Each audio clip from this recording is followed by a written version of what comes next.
Gold prices moved higher on Wednesday with spot gold climbing close to the $4,750 mark, while futures pushed even higher. This comes after a decent dip, showing that the market is still very reactive to global developments. An extended ceasefire between the United States and Iran announced by Donald Trump. Now, this ceasefire has created a sense of short-term relief in the markets. When tensions cool down, even temporarily, the US dollar tends to weaken slightly. And that's exactly what we are seeing right now. And when the dollar softens, gold becomes cheaper for global investors. That's one of the main reasons why gold prices are ticking higher today. But that's not the full story here. There is another important factor at play: oil prices. After the ceasefire extension, oil prices have eased a bit. Lower oil prices means lower inflation pressure, and that reduces the chances of aggressive interest rate hikes by central banks. Since gold performs better when interest rates are lower, this has also supported the recent bonds.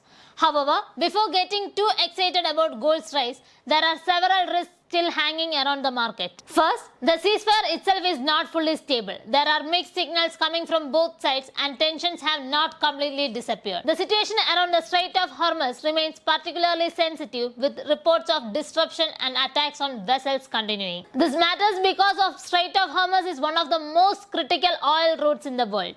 Any disruption there can quickly push oil prices higher again, bringing inflation fears back into the picture. And if inflation rises, central banks, especially in the US, may be forced to keep interest rates high for longer. That brings us to the third key factor: interest rates. Recent comments from Federal Reserve leadership includes Kevin Warsh suggest that there is no immediate commitment to cutting rates. In fact, the tone appears slightly hawkish, meaning policymakers are still cautious about inflation. For gold, this is not ideal.